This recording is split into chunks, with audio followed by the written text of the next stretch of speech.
d'être ici pour louer, adorer et puis apprendre plus sur lui. Donc, je vous invite, si vous avez une Bible, à chercher le psaume 146. On verra, on va découvrir ce psaume et ses 10 versets ce matin.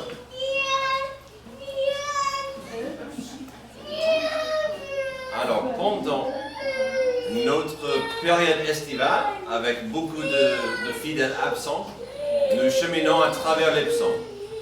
À chaque fois que nous le faisons, c'est très enrichissant parce que les psaumes sont une source profonde de bénédiction. Les psaumes sont riches à bien des égards, pour plusieurs raisons. Les psaumes sont, comme on a dit, on a vu la semaine dernière, les psaumes sont parfois des chants. Alors, ils sont souvent des prières. Ils sont parfois des leçons, un message à autrui. Souvent, c'est aussi simple qu'un cri de détresse, Dieu au secours. Et donc, dans les psaumes, on peut trouver beaucoup de choses merveilleuses et enrichissantes. Par exemple, dimanche dernier, nous avons trouvé une formule classique dans les psaumes. Dans notre psaume, le 141, le psalmiste était menacé par le mal et l'injustice, et son besoin de Dieu s'est manifesté dans une prière magnifique. Son appel à Dieu était un rappel pour nous que parfois, on a besoin de savoir qu'on n'est pas isolé, on n'est pas abandonné, on n'est pas oublié. Comme on a vu tout à l'heure dans l'étude biblique, avec les disciples qui avaient l'impression qu'ils étaient oubliés par Jésus. Et c'est dans notre nature humaine de vouloir, de vérifier qu'on n'est pas ignoré, on n'est pas oublié. Parfois c'est un problème de foi, parfois c'est normal. Mais ça, c'était la semaine dernière. Qu'en est-il d'aujourd'hui? Qu'en est-il d'aujourd'hui? Ou, si je ose dire, qu'en est-il de demain? On verra aujourd'hui, on verra demain dans notre psaume. Alors, il y a peu de choses aussi puissantes que de voir une génération regarder vers la suivante. Parfois, ça fait peur quand on voit la génération qui arrive. On dit, oh, est-ce qu'on va laisser le futur dans les mains de ces jeunes? Chaque parent se demande ce que l'avenir réserve. Chaque grand-parent espère transmettre quelque chose qui demeure. Chaque croyant se demande quel héritage spirituel il laissera derrière soi. Le psaume 146 a été écrit pour répondre à ces questions. Il nous rappelle que tandis que les générations passent, il y a un roi qui demeure. Même si l'on ne peut pas arrêter le temps, il y aura toujours une espérance qui ne disparaît pas quand on met notre foi, notre espérance en l'Éternel. Même si je ne sais pas ce que l'avenir nous réserve, je sais qui tient l'avenir entre ses mains. Si vous êtes aujourd'hui grands-parents et l'avenir vous semble douteux pour vos petits-enfants, parfois j'entends mon frère Antoine qui dit « J'ai peur, pas pour moi, mais pour mes petits-enfants, pour cet avenir ». Ça, c'est les grands-parents qui ont des espérances. Si vous êtes ici aujourd'hui, un jeune adulte rempli d'ambition, toujours rempli d'énergie, mais quelque part soucieux pour vos projets, pour votre succès. S'il y a des jeunes parents ici aujourd'hui en train de dire « Mais qu'est-ce que nous avons fait? Qu'est-ce que nous avons fait ?» Et quel parent ici n'a jamais posé cette question? Qu'est-ce qu'on a fait quand on a eu cet enfant? Qu'est-ce qu'on fera? Notre passage va nous aider à focaliser sur l'essentiel. Ce psaume nous donnera des admonitions contre des faux espoirs. Le psalmiste va mener même une masterclass dans l'importance de comprendre l'importance de notre raison d'être et comment mieux apprécier et adorer l'Éternel. Vous allez voir, ce psaume nous ramène à une question essentielle. Sur quoi plaçons-nous notre espérance pour aujourd'hui, mais aussi pour demain? Commençons avec les 2 premiers versets où on verra tout de suite une résolution de louer. Je vous ai dit, parfois les psaumes ils tournent autour de la louange. Donc voici la louange. Louez l'Éternel. Loue l'Éternel, mon âme. Je louerai l'Éternel tant que je vivrai. Je célébrerai mon Dieu tant que j'existerai. Alors, il y a beaucoup de choses à voir dans ces deux petits versets. D'abord, la question qui s'impose. Le saviez-vous? Le saviez-vous? Le mot qu'on utilise, Alléluia, littéralement veut dire louer l'Éternel. On a un peu inventé ce mot parce que louer dans l'hébreu est Hallel et puis Éternel c'était Yahvé. Et donc il est devenu pour nous un raccourci pour dire louer l'Éternel. Alléluia. Alors parfois on pense que le mot est vraiment pour ceux qui sont pris dans l'émotion. Alléluia. Et pourquoi pas? Le mot est utile pour ça. Ça veut dire, je vais louer l'Éternel. J'ai posé la question hier à mon fils, mon petit. Kane, est-ce que tu sais ce que ça veut dire? Alléluia. Et je m'attendais à, je sais pas, il a dit, louer Dieu, louer l'Éternel. C'était magnifique de la bouche d'un petit. Les 5 derniers psaumes, le nôtre, 146, puis ceux qui suivent sont appelés par certains les psaumes de Alléluia. La raison est simple. Chacun commence et se termine avec la phrase « Louez l'Éternel ». Vous pouvez vérifier tout à l'heure. Si vous le faites maintenant, je vais vous perdre. Mais tout à l'heure, vous pouvez vérifier que les 5 derniers psaumes commencent avec « Louez l'Éternel » et terminent « Louez l'Éternel ». Et donc, forcément, les 5 derniers psaumes sont un appel ou un rappel de l'importance. Puisque les psaumes sont des chants, des prières, des leçons, ils ne commencent pas tous dans la même manière. Donc c'est important de comprendre que les 5 dernières tournent autour de la louange. Et on dit ça, j'étais toujours fasciné par le début des psaumes d'hiver. Puisque les psaumes sont très divers, ils sont parfois un cri de détresse, parfois une leçon d'apprentissage. Ils peuvent commencer dans plusieurs façons. Parfois, c'est simplement au secours. Mais là, on voit que ce psaume et ceux qui arrivent après sont des psaumes de louange. Ce qui est intéressant ici, c'est que même si la plupart de son introduction est très personnelle, il commence dans le pluriel, au verset 1. Vous, louez l'Éternel. Eh oh, vous, louez l'Éternel. Mais en peu de temps, ils se parlent, et c'est magnifique. Plus tard dans le discours, on verra un tas de raisons pourquoi c'est important, pourquoi Dieu mérite ce louange. Mais ici, au verset 2, tout de suite, on commence le premier pas dans un contexte de temps. Il commence dans le présent. Assez vite, il déclare ce qu'il fera. Donc, il commence dans le présent. Loue l'Éternel, mon âme, mais assez vite, il va regarder vers demain, vers le futur.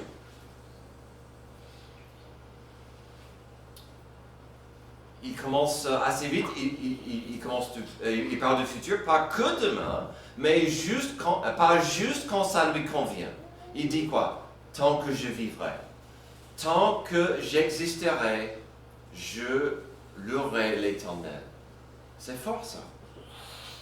C'est pas mal comme résolution, comme proclamation. Cela, mes amis, c'est une résolution de louer. Il serait facile ici d'entendre certaines questions, certains doutes des sceptiques, des agnostiques, des adeptes d'une autre religion peut-être. Des phrases comme « Et alors? À quoi bon? Pourquoi faire? Ou vas-y, éclate-toi. Tu veux louer l'Éternel demain? Vas-y, je ne t'empêche pas. » Une des clés pour mieux comprendre ce psaume, c'est de savoir que quand il parle du salut, la plupart des fois, il est sur un niveau spirituel. Le sujet est partout dans le psaume et il ne s'agit pas d'évader des problèmes, d'éviter des obstacles ou des épreuves, d'éviter le bateau qui se remplit de l'eau. C'est le salut de son cœur, de son âme. Donc voici la réponse simple de pourquoi on voit une telle déclaration. Cette résolution de louer si forte, car le psalmiste comprend l'importance d'un mot simple, la rédemption. Il a compris, il a accepté la rédemption de Dieu, le salut de Dieu l'a sauvé, l'a changé, l'a transformé, et ont compris qu'il était un pécheur sauvé par la grâce de Dieu, il peut facilement dire, dès maintenant, dès aujourd'hui, je louerai l'Éternel.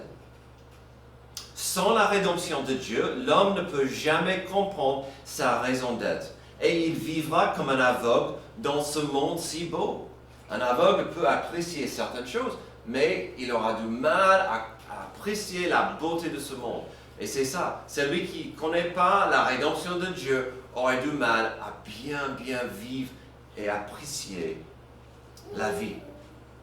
Donc on voit cette résolution à louer. Ce n'est pas juste une bonne idée. Notre ADN, nos cœurs existent afin de recevoir la rédemption. Cette nouvelle naissance spirituelle de Dieu, afin de vivre une vie de louange. La rédemption dit, j'étais mort dans mes péchés, j'étais perdu dans mes péchés, j'étais un esclave dans mes péchés. La rédemption de Dieu m'a sauvé et fait de moi un prince, a fait de moi un enfant, un fils de Dieu. Et donc, c'est plus simple pour cette personne de louer. Sans la rédemption, oui, et donc, une relation intime avec le Sauveur est notre raison d'être. Après la résolution de louer, on va pivoter vers la possibilité de trouver des réponses profondes ici-bas, avec un refus de se fier aux hommes. Verset 3. Ne placez pas votre confiance dans les grands, dans les hommes qui sont incapables de sauver. Leur souffle s'en va, ils retournent à la terre et leur projet meurt avec eux. Alors, il est une chose de chercher du conseil chez un sage. Il serait normal de vouloir qu'un parent puisse nous aider ou nous former. J'aime bien quand mes enfants viennent à moi. Papa, j'ai besoin d'un conseil. Papa, qu'est-ce que tu penses de ceci? Ces jours, c'est magnifique. Papa, aide-moi. Et donc, c'est normal. L'histoire est claire que parfois, un dirigeant arrive sur scène et il nous intrigue et captive notre imagination, nos espoirs et nos rêves. Le plus que je vieillis, le moins que j'ai d'enthousiasme pour les dirigeants politiques, mais ça arrive parfois. Quelqu'un peut attirer l'attention, des rêves.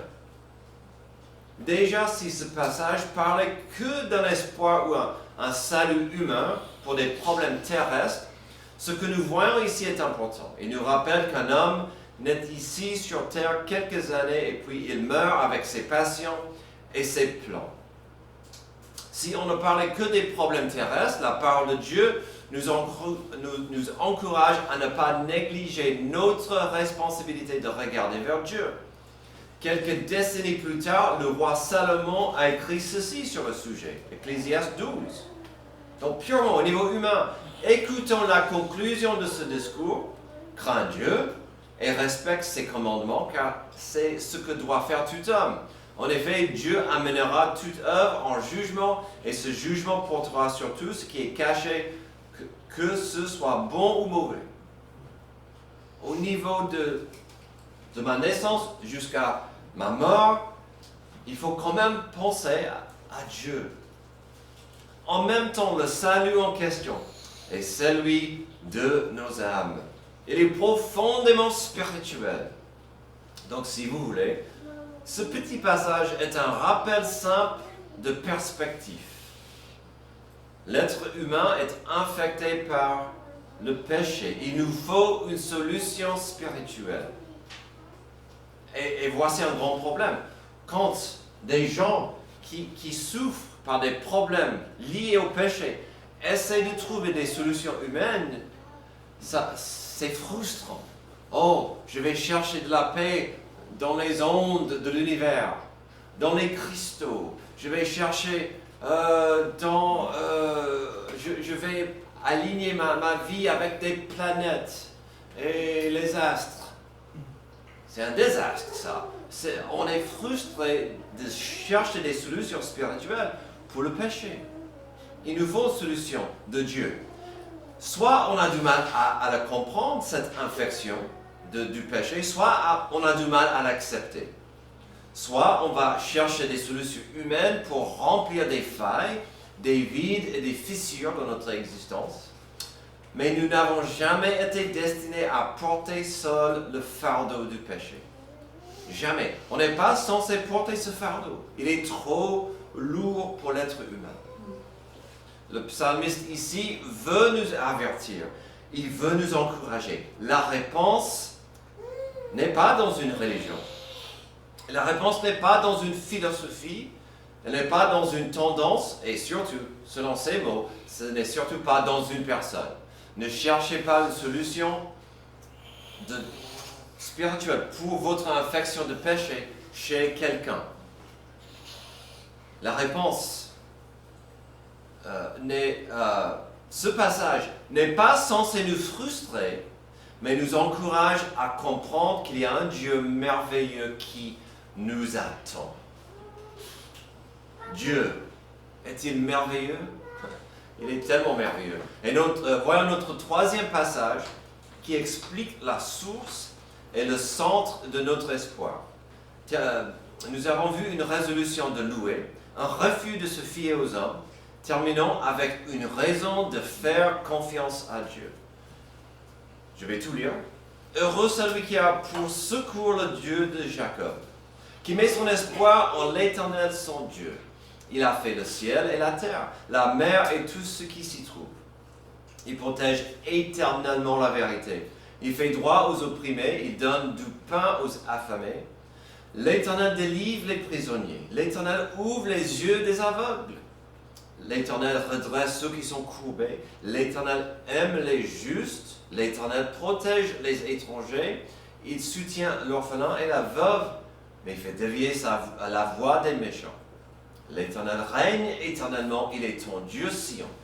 De génération en génération, louez l'Éternel. Alors, troisième point, c'est une raison de faire confiance à Dieu. Mais honnêtement, vous pouvez constater, il y a plusieurs. Et pourquoi pas? Si on va louer Dieu, pourquoi pas dressons une liste? Pourquoi on veut louer l'Éternel? La première se trouve au verset 5. Et ça revient à notre raison d'être au début qu'on a vu, et la notion d'être heureux. Heureux, verset 5, c'est lui qui a pour secours le Dieu de Jacob, qui met son espoir en l'Éternel, son Dieu. Le psalmiste sait bien que si on va vers l'Éternel pour le salut, la joie suivra. Il ne faut pas aller trop vite sur le verset 5. Heureux, c'est lui qui a pour secours le Dieu de Jacob. La joie se trouve dans le salut de Yahvé, de Jésus-Christ. N'importe quel Dieu, figure-toi. L'Éternel, il dit, et il ajoute le Dieu de Jacob. Voici un bon rappel que Dieu était fidèle à Abraham, à Isaac, à Jacob qui est devenu Israël, qui est devenu une nation grande, à son peuple choisi. Mais aussi, il est l'Éternel. J'aime bien combien de fois le psalmiste dit, voici c'est l'Éternel, l'Éternel, l'Éternel.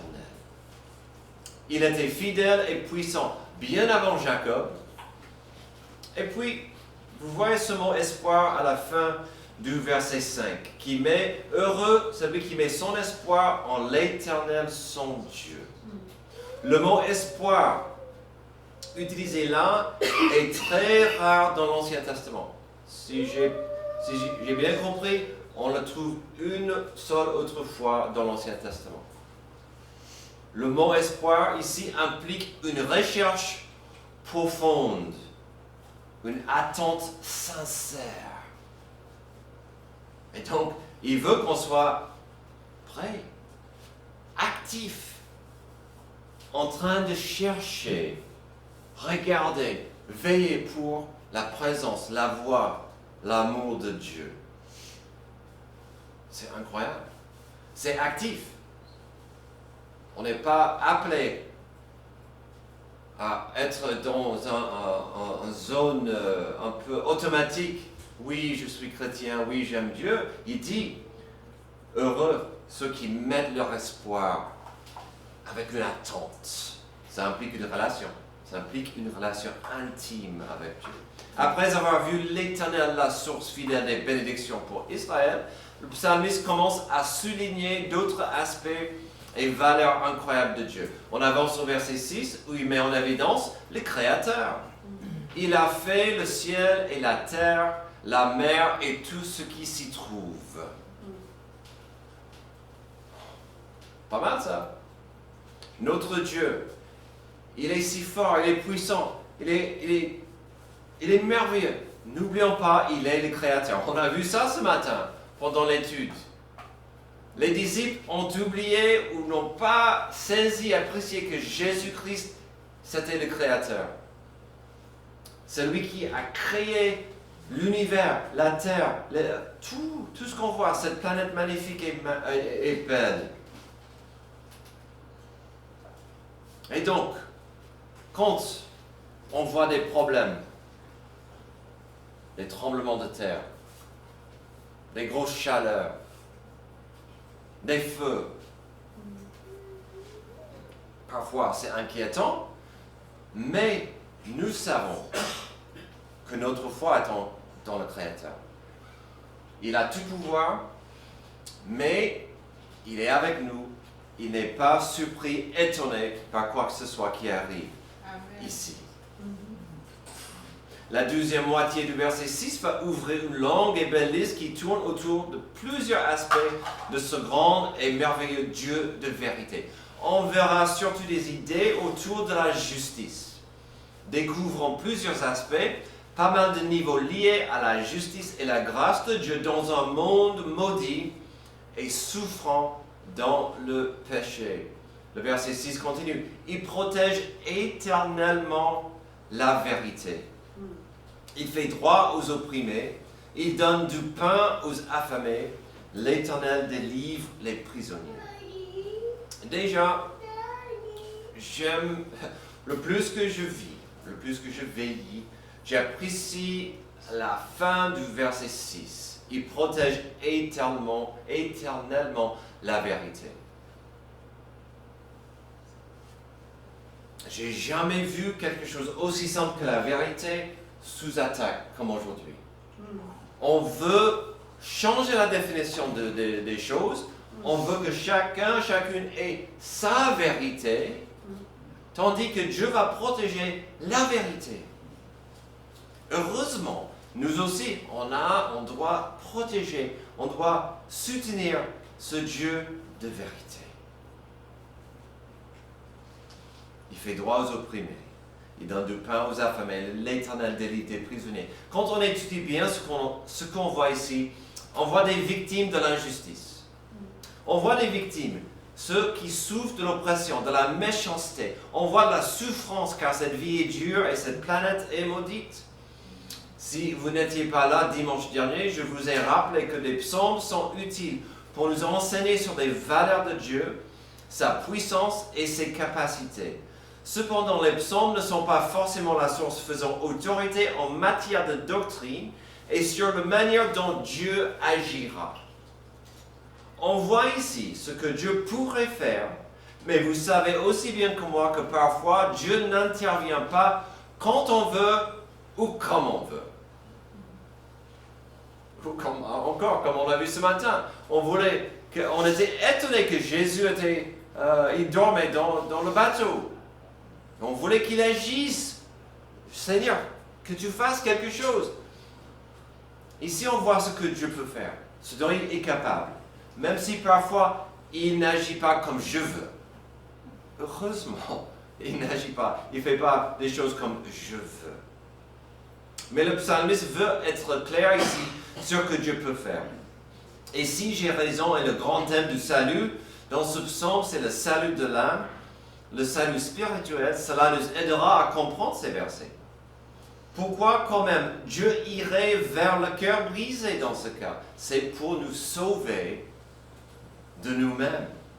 Dans un monde où le péché domine, il est rassurant de voir que Dieu n'a pas peur de venir à nous.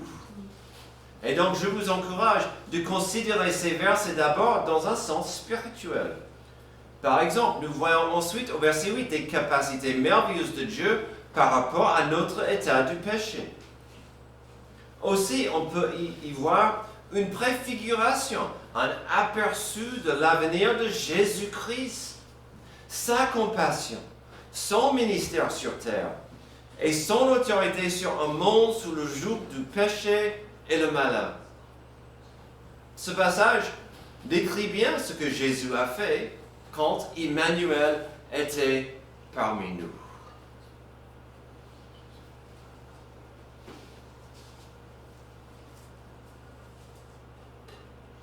Verset 8. L'Éternel ouvre les yeux des aveugles. L'Éternel redresse ceux qui sont courbés. L'Éternel aime les justes. Il y a quelques semaines, nous avons brièvement vu les premiers versets du célèbre sermon sur la montagne en Matthieu 5.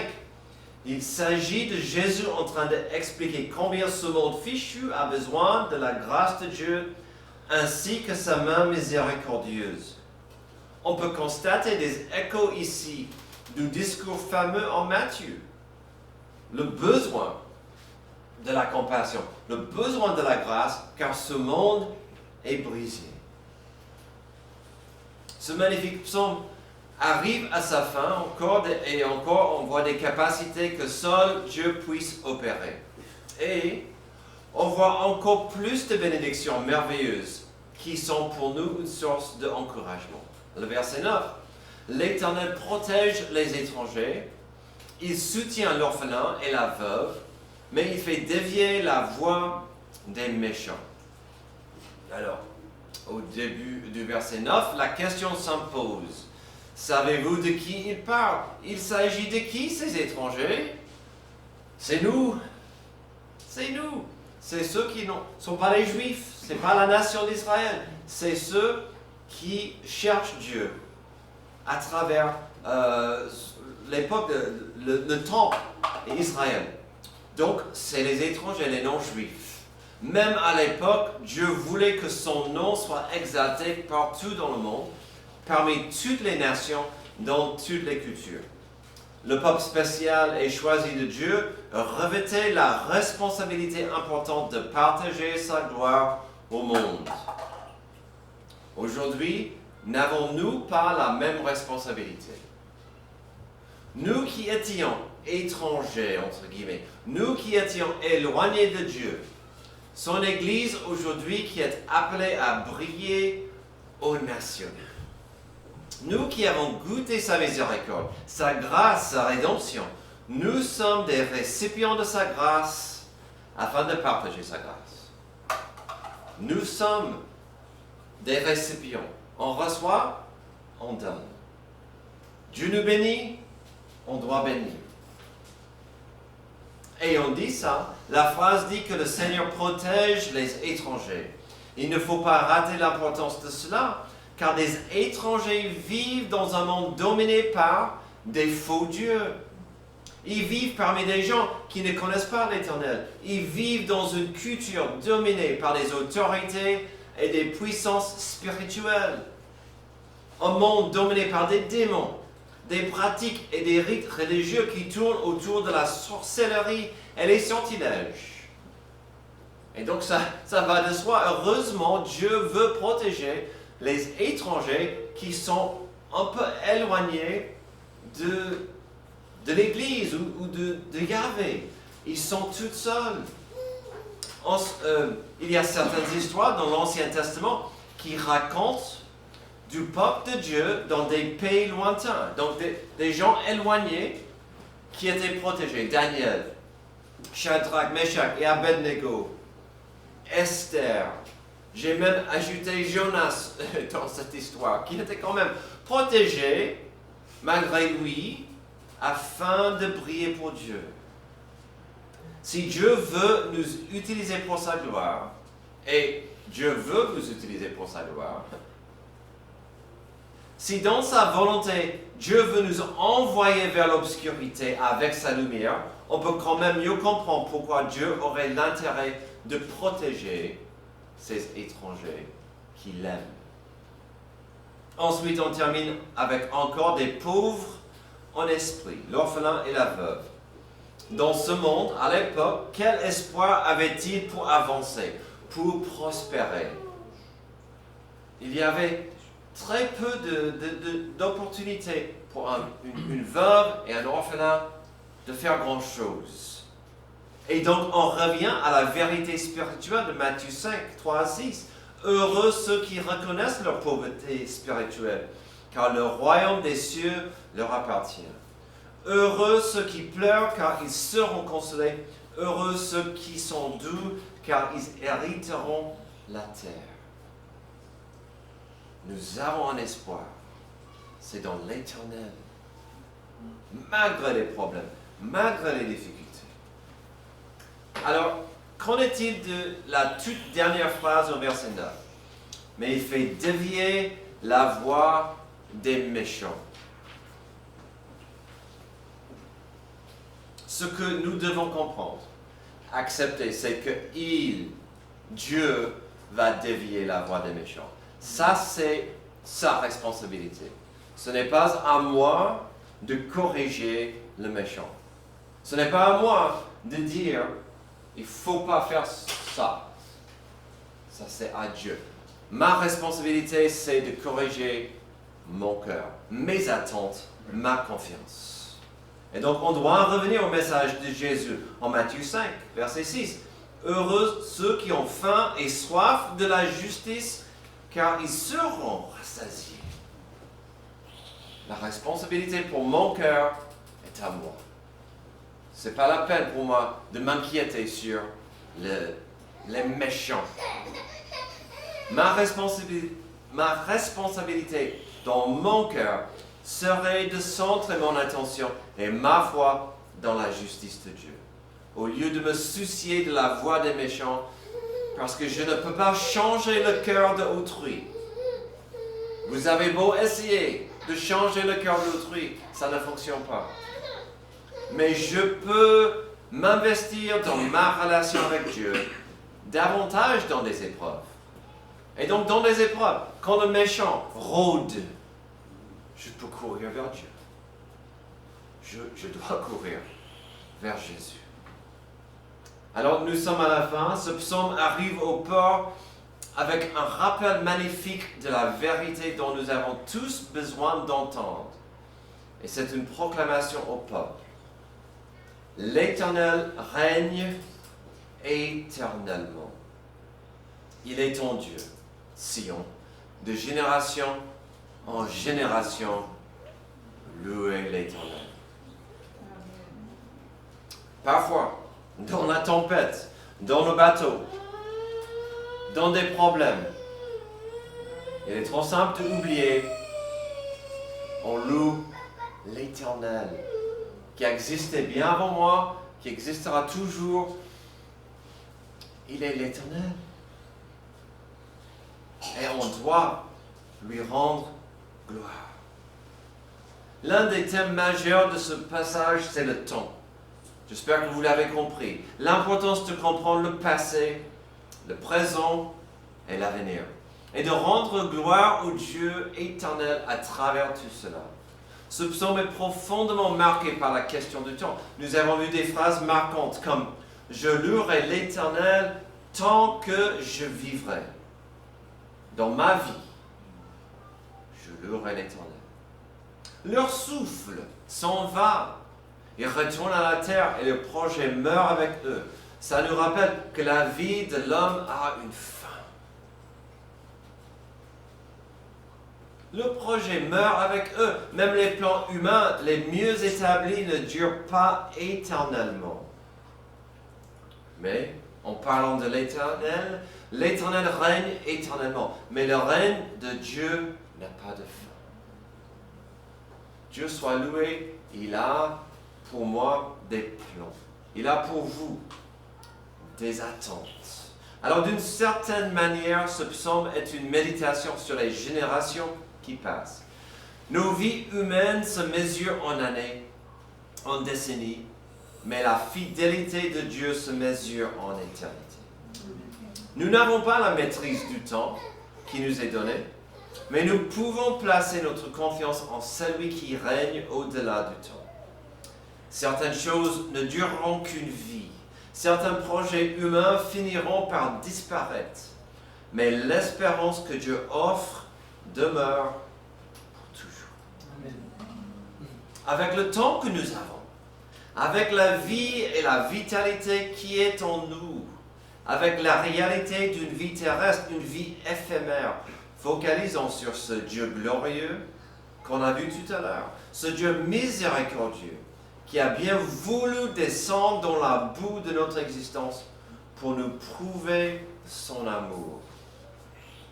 Dieu est éternel, mais il nous a envoyé son Fils afin de nous sauver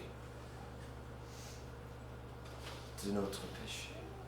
Un Dieu miséricordieux qui continue de venir à notre rencontre, là où nous sommes, afin de nous élever à l'image de son Fils, notre Sauveur, notre Seigneur. Prions. Merci Dieu pour ta grâce infinie.